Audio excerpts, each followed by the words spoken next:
Antes da gente começar a falar, Larissa, um pouco de música, né? Um pouco de música. Começando com Mariana Fagundes, junto com Taeme e Thiago. E quem te vê se surpreende, todos achando que jamais se entregaria. Olha aí você na fila das Casas Bahia, isso é um bom sinal. Parcelando em 12 vezes nossa cama de casal. Olá, olá. E agora, Chico César. Mama África, a minha mãe é mãe solteira e tem que fazer mamadeira todo dia, além de trabalhar como empacotadeira nas Casas Bahia. E os inesquecíveis, os incríveis Mamonas Assassinas. Eu dei um beijo nela e chamei pra passear. A gente fomos no shopping pra onde a gente lanchar.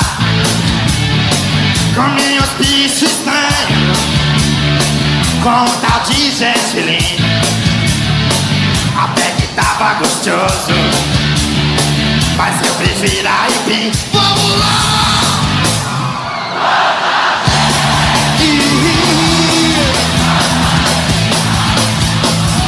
A minha felicidade é um crediário nas Casas Bahia. Quanta gente! Tá vendo? Quando Mariana Fagundes com Taeme e Thiago falam de um casal parcelando a cama de casal nas Casas Bahia, você não tem que contextualizar, você não tem que explicar nada, você só toca, ouve, escuta e entende. Quando Chico César fala na música Mama África, que a mãe trabalhava como empacotadeira das Casas Bahia, ninguém tem que perguntar que tipo de lugar era esse, como é que era a loja, todo mundo sabe. A loja em que ela trabalhava, as lojas existem naturalmente. Quando os Mamonas Assassinas falavam, né? A gente ouviu do crediário nas Casas Bahia, as pessoas riem da piada, se acham engraçado ou não, mas não precisa explicar. Olha, Casas Bahia. Não, todo mundo sabe. É parte da cultura. A gente ouviu 3 músicas, não por causa de uma curiosidade musical, né? São 3 artistas colocando as Casas Bahia no refrão, não é a parte acessória, na parte principal da música, porque essa empresa alcançou a parte principal do consumo da economia brasileira. É um negócio fenomenal. Você pode medir a evolução de um país pela evolução na educação, pela saúde, pelo PIB, você escolhe. Mas também as mudanças dentro de uma casa medem a evolução e a sofisticação de um país. Você sabe que em 1960, que faz um bom tempo naturalmente, mas você tinha 5% dos domicílios com televisão. 5. Hoje, um monte, né? Todo mundo. A grande maioria. 10% tinham geladeiras. Aliás, menos de 10% tinham geladeira. Casas Bahia começa a trabalhar em 1957. 62% das pessoas cozinhavam com carvão, com lenha, não com carvão. É nesse ambiente que nascem as Casas Bahia. E a gente está falando de um Brasil que é o Brasil a que se associou às Casas Bahia, que é o Brasil do salário apertado, da prestação difícil, do primeiro emprego ou do emprego, dos 2 empregos, a família que está montando a casa. E as Casas Bahia participaram de uma das maiores transformações da história do Brasil. Como testemunha? Não, como protagonista. Milhões de brasileiros, eles tinham uma parcela da geladeira, mas eles não tinham dinheiro da geladeira. Então eles não podiam comprar a geladeira. Aí eles compravam a parcela da geladeira. Porque o que as Casas Bahia entregavam era a parcela da geladeira. E mandava para casa da pessoa a geladeira, e a pessoa ficava pagando as parcelas da geladeira, não ficava pagando a geladeira, porque ela pagava muito mais do que uma geladeira. Mas ela recebia uma geladeira e pagava parcelas da geladeira. E pagava com o carnê das Casas Bahia. Paga com o carnê das Casas Bahia. As Casas Bahia estão aí. São uma presença importante na economia nacional ainda. Mas não há dúvida de que a recuperação judicial das Casas Bahia talvez seja o fato econômico mais importante dos últimos anos, pela transformação que a gente está vendo acontecer na economia do mundo e em particular no Brasil, que não tem uma explicação simples. Ah, não, aconteceu isso por causa da internet. Não é assim. É um negócio muito mais complexo do que isso. Até para você saber, 35% das pessoas no Brasil compram os eletrodomésticos da chamada linha branca. Linha branca, você sabe, chama linha branca porque eles eram brancos no início, depois começaram a ficar coloridos, mas ganharam o apelido de linha branca. Geladeira, freezer, máquina de lavar prato, máquina de lavar roupa, em alguns critérios até o micro-ondas. Mas não entram os eletrônicos de áudio e vídeo, não entram os portáteis. Casas Bahia chegaram a ter 27% do mercado. Ou seja, de cada 4 desses equipamentos, 1 era comprado ou vendido, se você quiser, nas Casas Bahia. Hoje, os equipamentos da linha branca, 35% das pessoas compram em loja especializada. Loja especializada. 28% compram em supermercado e hipermercado. E 24% compram no e-commerce. Não é que, o e-commerce agora é 100%. Não é isso. Quando a gente diz que o mercado das Casas Bahia, de alguma forma, foi absorvido, não é que o mercado físico foi absorvido pelo mercado online. O conjunto de soluções que a Casas Bahia oferecia foi fatiado e apareceram diversas empresas e segmentos fazendo o que ela fazia. Então, era um casamento maravilhoso. As Casas Bahia observavam as mudanças do Brasil e mudavam junto com o Brasil. E faziam o Brasil mudar de certa forma. E o paradoxo é, milhões de pessoas conseguiram ser incluídas no sistema de compras e ganharam capacidade de compras, que passaram a não depender mais das Casas Bahia. O sucesso das Casas Bahia produziram o fim do equilíbrio econômico das Casas Bahia e colocaram ela em recuperação judicial. As pessoas se tornaram independentes das Casas Bahia. Que é o que a gente gostaria que acontecesse com o Estado, né? Que as pessoas se tornassem independentes do Estado. E com isso começassem a olhar para o Estado com desconfiança. Infelizmente aconteceu isso com as Casas Bahia. Não porque as pessoas não confiem nas Casas Bahia, mas porque as pessoas começaram a perceber que havia uma solução aqui, uma solução acolá. Continua a ser grande. Tanto que o faturamento dela cresceu, mas o resultado não. E é muito interessante a gente observar, porque os números da recuperação judicial são espantosos. Se você pegar as dívidas que estão no processo de recuperação, você está falando em 17 bi, mas quando você acresce a essa conta outras obrigações, pode chegar a 27 bilhões de reais. É muito dinheiro. É muito dinheiro. E antes de qualquer coisa, a gente precisa entender o seguinte. Quando você está lidando com o comércio, não é só com o comércio, mas no comércio isso é muito delicado. Se alguém pergunta para você, quanto é que você fatura? Você pode falar, fatura 1 bilhão. Isso dá uma medida do tamanho, da capilaridade, o poder, né? O que você movimenta. Mas faturamento não é lucro. Lucro é o que sobra. E lucro não é caixa. Caixa é o que você tem. Então você pode faturar muito. Aquela operação vai ser lucrativa. Pode lucrar 10%, 5%. No caso das Casas Bahia, teve ano que lucrou 4%, teve ano que lucrou 1%. Você imagina? Você movimenta 20 bi e lucra 1%. 1%. Então o camarada lucra. Só que ele pega o dinheiro dele e ele precisa. O dinheiro ele sai antes de entrar. Porque ele está recebendo dinheiro no carnê lá, mas ele tem que comprar a geladeira, ele tem que comprar o fogão, ele tem que pagar o aluguel, ele tem que pagar o seguro, ele tem que pagar o transportador, ele tem que pagar todo mundo, pagar os funcionários. Então, dinheiro no caixa é o que você tem na hora que você precisa para pagar alguma coisa. Você abre o caixa, quanto é que tem no caixa? Nada. Você pode não ter dinheiro no caixa. E você pode ter um lucro contábil, resultado das operações, do que entra e do que sai. E aí dá um lucro. Mas cadê o dinheiro? O dinheiro não entrou.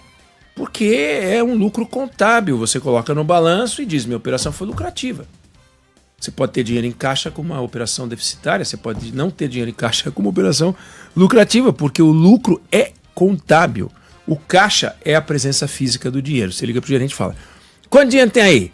100 mil, vou passar aí para ver. Aí fala, pode passar. Aí você mostra, ele mostra 100 mil, você manda guardar de novo. Isso é caixa. Isso é caixa. Dinheiro que está lá, à vista, depósito na sua conta corrente. O resto é contabilidade. E quando o Samuel Klein, imigrante, polonês, veio para o Brasil, se instalou no ABC Paulista em 1952, ele entra em 52 aqui, o ABC Paulista estava começando um processo de industrialização importante, começando. Então ele foi parar no lugar certo, no Brasil que ele abraçou. No Brasil dos caras que tinham que montar uma casa, que tinham que comprar o colchão, armário e tudo. E as pessoas, elas tinham renda, tinham emprego, mas elas não tinham, elas tinham mais desejo de compra do que capacidade para comprar, porque não tinha dinheiro à vista. Aí ele olhou e falou o seguinte, eu vou vender para as pessoas a oportunidade de levar a geladeira sem pagar a geladeira. Aí eles vão me pagando a prazo. Então o crédito não era uma ferramenta acessória. O crédito era a parte essencial do processo. E ele dava crédito. Ele dava crédito. Então ele era banco. Ele era ponto de venda. Ele era o banco. Ele era também um banco de dados muito antes de surgir negócio de fintech, que não existia fintech. Ele já fazia a análise de crédito, análise de risco, relacionamento financeiro, conhecia, sabia quanto ganhava, quanto pagava, ou seja, o sujeito era tudo. Departamento de cobrança.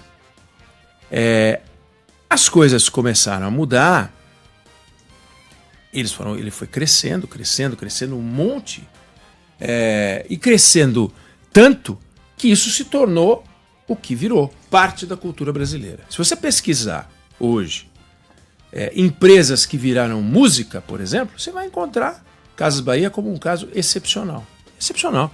Você vai achar Pão de Açúcar complica, porque Pão de Açúcar também mistura com um ponto turístico do Rio de Janeiro. Então você não vai achar muito. Você vai achar a música que fala do Banco do Brasil, você vai achar a música que fala de produtos tipo Coca-Cola, Bombril, etc.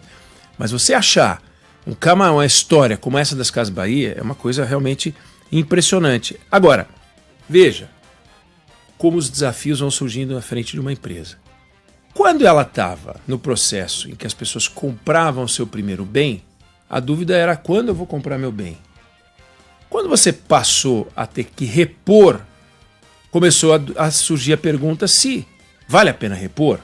Eu já tenho, podemos esperar? Essa variável não existia na primeira etapa. Mas Casas Bahia continua a crescer, como eu falei, chegou a ter 27% do mercado. Não significa que ela tenha 27% de todo o mercado de eletrodomésticos. Como eu falei, linha branca é o principal. Também vende os outros, também vende televisão, também vende batedeira e tal, mas o principal é linha branca. Ela chegou a ser tão poderosa, mas tão poderosa, que o fabricante, as marcas, ligavam para as Casas Bahia e falavam, vem cá, quanto que vocês acham que vocês vão vender? Vão vender 10 mil geladeiras, então eu vou fabricar 20. Porque eles fabricavam aquilo que as Casas Bahia vão vender vezes 4, vezes 5, vezes 6. Eles viam mais ou menos qual era o share das Casas Bahia, claro que ligavam para outros, mas Casas Bahia, você imagina isso, a fábrica define quanto ela vai produzir em função das Casas Bahia. E as Casas Bahia, quando dava o telefonema dizendo que ia comprar, o vendedor da indústria já sabia que ia sair com uma facada na barriga e outra nas costas, né? Quer dizer, olha, olá, tudo bem? Eu sou do departamento de compras, Casas Bahia, vou comprar 15 mil geladeiras e quero começar a conversa com tantos por cento de desconto. Então ele comprava muito bem no começo, comprava muito bem e vendia a um preço que nem era o melhor preço da praça, não era o melhor preço da praça, era a melhor condição da praça. Aí, obviamente, empresas sofrem quando crescem, sofrem porque ficam pequenas e sofrem se não crescem, e quando crescem demais também dá problema. Então as Casas Bahia foram crescendo, ocupando espaço, tal. 2009 surge uma oportunidade, vamos fazer uma fusão com o Pão de Açúcar. 2009. Aí surge um monstrengo que foi parar no CAD, porque, vocês vão ocupar o mercado. Olha que interessante, isso é 2009. 16 anos depois os caras estão preocupados porque as Casas Bahia podem quebrar. Mas 15 anos antes, 16 anos antes, eles vão ser grandes demais, vão quebrar o mercado. Não quebraram o mercado. Aí cresceu, ficou um negócio gigante. Aí vem um negócio, vem 2015. Estou falando de algumas datas, elas não explicam tudo, mas elas mostram o caminho. 2009 cresce muito, 2015 começa uma recessão espetacular, um negócio nunca visto na história do Brasil. E o resultado dela cai de um lucro de 900 milhões para 3 milhões. 2015. 3 milhões. 3 milhões é lucro de média empresa, vai. Pequena não, média empresa. E ela era um monstrengo. Faturava 18, 20 bi, não sei o que. Não teve lucro, Aí foi uma crise absurda. Acaba essa crise, o que aparece para valer? Internet. Aí vem a tal da internet. Aí você diz assim, mas peraí. Eu ia na internet no começo e punha www.casabahia.com.br, porque era assim que funcionava no começo. www.frio.com.br, www.brastemp, www.electrolux. Era assim. Aí deixou de ser assim, porque começaram a aparecer as Amazon da vida e também os marketplaces puros, tipo o Mercado Livre. Aí você deixou de pesquisar a Casas Bahia e passou a pesquisar a geladeira que você quer, o produto que você quer. E lá você entra no Mercado Livre e tá assim, você quer comprar numa loja oficial? Quero. Você podia comprar na loja da Electrolux, na loja da Brastemp, na loja não sei o quê. Aí você fala, mas será que esse é o melhor preço? Aí você pesquisava preço. Aí você fala, mas e a geladeira é boa? Aí você vai nas Casas Bahia ver a geladeira. Aí você vai lá, de lá você pesquisa na frente do vendedor. Pô, mas na outra loja tá mais barato. Bom, começou a dar um nó, né? Mas você fala assim, não, mas as Casas Bahia perderam a mão. Não, investiram pesado em tecnologia. Montaram empresas, compraram empresas. Não é que ficaram, eu só sou da loja física. Não é isso. Correram atrás. É um negócio impressionante como eles investiram. E investiram mesmo. Eu peguei o nome de algumas empresas e investi em fintech, em meio de pagamento, em logística, em marketplace, em tecnologia e serviço, comprou banco. Ou seja, foi atrás. Falou, não vou ficar. Vamos correr. Só que veio esse troço. Aí veio um negócio mais complicado que o marketplace, que é a explosão das Casas Bahia. Como assim? Ela explodiu? Não é que ela explodiu. Nós vamos falar ainda disso. Não é que ela explodiu. Apareceu um concorrente chamado Nada. Não tem um cara que substituiu as Casas Bahia que faz melhor o que ela faz. Não é isso. Você passou a pesquisar o produto no Google. Você usa o Mercado Livre ou a Amazon para resolver se vai fazer a transação por ali ou não. Você já sabe se vale a pena ou não vale. Você consegue um crédito numa fintech. Você consegue achar uma transportadora que o teu operador, o cara de quem você comprou, negocia, decide como você vai receber e conforme a forma como você for receber o preço muda. O próprio fabricante entra na plataforma e está vendendo via Marketplace, está vendendo no Mercado Livre, concorrendo com você. Resultado. E o crédito, obviamente, era só nas Casas Bahia, com o Carnê. Você imagina, a empresa que nasceu tendo todas as ferramentas de relacionamento, viu todas as ferramentas de relacionamento sendo apropriadas por alguém, e ela tentando ficar com todas elas e desenvolvendo todas elas para poder competir com essa pulverização. Só que cada um deles era excelente num pedaço e eles tentavam ser tão bons quanto em todos os pedaços para poder manter aquele corpanzil gigante. Então, o desafio de manter a posição era muito difícil. Milhões de brasileiros precisavam das Casas Bahia. E agora as Casas Bahia que precisam dos milhões de brasileiros. Virou o jogo, ela que está precisando, me ajuda, porque e os brasileiros continuam a comprar. Não é que parou de comprar geladeira. O mercado pode retrair, o mercado pode crescer, não tem nada a ver com as Casas Bahia. Mas continua isso aí, o Pão de Açúcar sai da Via Varejo, e aí começa a haver uma confusão, né? Mas chega 2020 e vem a pandemia, aconteceu o fenômeno, explosão de venda. As Casas Bahia vendendo 34 bilhões. E os juros lá embaixo, 2%. O que aconteceu? Ficou parecendo, para alguns, que eles encontraram o jeito de se recuperar. Mas, na verdade, todo mundo comprava tudo, de tudo, online. E as Casas Bahia explodiram. Acaba a pandemia, os juros começam a subir, chegam nesse patamar criminoso, de forma que você não pode botar a culpa no juro só, porque todas as empresas de varejo estão debaixo desse juro, toda a indústria está debaixo desse juro. Você não pode botar a culpa só na internet, porque todo o mercado está debaixo da internet. Você não pode botar a culpa só no marketplace, porque todo o mercado está. Você não pode botar só na pandemia. É o seguinte, todo mundo sofre todos os efeitos de tudo. Mas quando você está fragilizado ou você tem pequeninas fraturas, você vai sofrendo mais. É o meu São Paulo com o Palmeiras do Ferretti. O meu São Paulo sofre mais do que o Palmeiras do Ferretti. Mas tecnicamente, o meu time poderia ter um técnico melhor que o dele, é só contratar. Poderia jogar mais bola que o time dele, também é só contratar. Mas se é só contratar, por que não contrata? Ué, você não quer? Você acha que o São Paulo não quer? O Brasil não queria com o Ancelotti ganhar a Copa. Foi lá contra quem é o melhor técnico que tem aí? Pegou o mais caro. O melhor, vai. Pouco importa se é ele, não é? Mas foi num cara bom.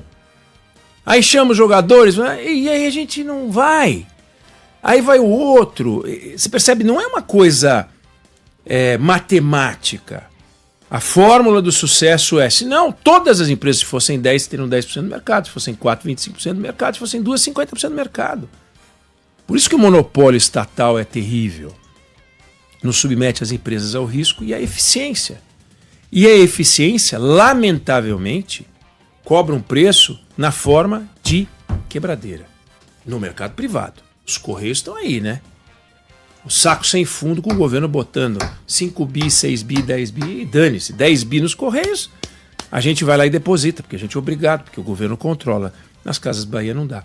E aí a coisa continua a complicar. Porque além disso tudo, além de você ter um problema com juros, além de você ter um problema estrutural do mercado, problemas contábeis. Aí, bicho, aí complicou. Problemas contábeis, problemas de gestão séria, não é problema pequeno, sistemas de controle. É um negócio meio difícil de explicar, mas basicamente é o seguinte, se você tem prejuízo num ano, você pode compensar esse prejuízo no ano, você vai lá e contabiliza, eu estou devendo 2 bi, 3 bi, eu tenho prejuízo, né? Então eu teria que pagar uma determinada quantia de impostos, eu vou poder compensar quando vierem os lucros. Então, quando vier o lucro, eu vou ter que pagar 2 bi, mas eu já tenho esse prejuízo aqui, 2 bi, então eu vou lá e compenso. Só que você tem que apontar quando virá o lucro. E o lucro não vem. Quando o lucro não vem, a regra contábil manda você ter que realizar aquele prejuízo. E aí eles tiveram que realizar 5,7 bi em impostos. Aí, se o buraco já estava grande, quando vem 5,7 bi, é uma facada retumbante. tinham entrado em recuperação extrajudicial em 2024, tentaram ganhar tempo, tentaram se reorganizar. 2 anos depois, a recuperação extrajudicial virou recuperação judicial, que é a que a gente está vendo hoje. Não dá para a gente falar que as Casas Bahia estão mortas. Isso é uma bobagem. Não dá nem para falar que as Casas Bahia vão morrer. Outra bobagem. O que a gente pode afirmar com toda segurança é: nenhuma empresa quer recuperação judicial. Nenhuma. A empresa quer abrir capital, a empresa quer crescer, conquistar mercado, quer ver, como disse um camarada aqui, o Ray Kroc. Ray Kroc foi o cara que criou o McDonald's lá, né? Ray Kroc, ele dizia, perguntaram para ele assim: vem cá, o que você faz quando você vê que um concorrente teu está se afogando? Ele disse: como? Quando você vê que um concorrente teu está se afogando, ele disse: o que eu faço? Eu abro a mangueira e ponho mais água dentro da boca dele para ele se afogar mais rápido. Pode parecer uma coisa grosseira, mas é assim que o empresário gosta, de ver o concorrente saindo. Eles falam: não, adoro concorrência. Adoro concorrência para poder ganhar no mercado. Agora, quando está perdendo o mercado, ninguém gosta de concorrer. Ninguém gosta de concorrência. Mas o fato é, as Casas Bahia construíram uma história que é ligada a crescer, acrescentar, ocupar espaço. E agora ela vai ter que passar por uma fase em que ela vai ter que cortar, diminuir, ficar cada vez menor, para ver se encontra um ponto de equilíbrio. Então ela perdeu espaço, perdeu margem, perdeu... ela vai ter que ver como é que ela se adapta a essa nova realidade.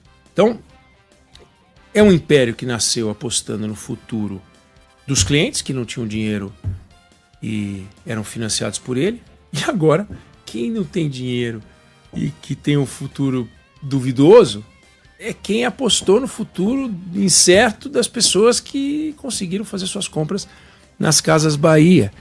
E isso é muito, muito, muito realmente interessante, muito diferente, né? A gente viu várias empresas quebrarem, a gente viu várias empresas passarem por maus bocados.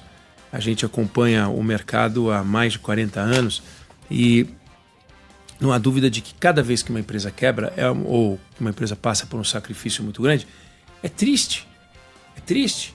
As Casas Bahia, sempre que vão entrar em recuperação judicial, né, o famoso RJ, as empresas fazem uma onda brutal de demissão. Por quê? Porque elas demitem e a dívida trabalhista entra no bolo a ser negociado. Eles não vão pagar. Eles não vão pagar os 3 mil que eles demitiram. E tudo que é contratado depois da recuperação judicial tem que ser pago direitinho. Todos os atuais com os futuros contratos, pessoas que foram eventualmente contratadas agora precisam receber direitinho. Esses 3 mil vão entrar na fila e vão disputar com tributos. Tem as dívidas trabalhistas, tem os fornecedores, tem que ir pagando essas pessoas e tem que continuar operacional. Tem uma vantagem quando você é comércio sobre outros setores, né? Porque você não tem que confiar tanto assim. Você vai lá e leva a sua geladeira. Claro, se você vai pagar e a geladeira não chega, aí a coisa complica. Então eles têm um belíssimo desafio. Mas eu queria mostrar para você que o que está em xeque hoje é um ícone da nossa economia. É parte da história do varejo nacional e uma parte essencial da construção desse varejo. É isso que a gente está vendo. Não é um bando de larápios, não é um bando de pessoas que foi colhida pela internet, não são vítimas. Não são vítimas. Também, até agora, não tem uma informação de que são fraudadores, não é lojas americanas.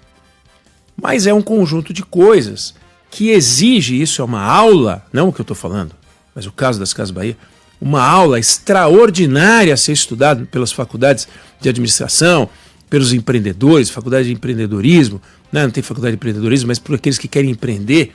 Como é que pode uma história de sucesso tão espetacular chegar nesse ponto? E chega. As empresas têm um ciclo. Muitas vezes o ciclo é muito longo. Você tem poucas empresas que têm mais de 100 anos, né? Essa empresa, quando chega nos seus 70, bate pino, né? E é disso que se trata. E eu não sei se você concorda, se você discorda, essa é a opinião que eu tenho sobre o assunto.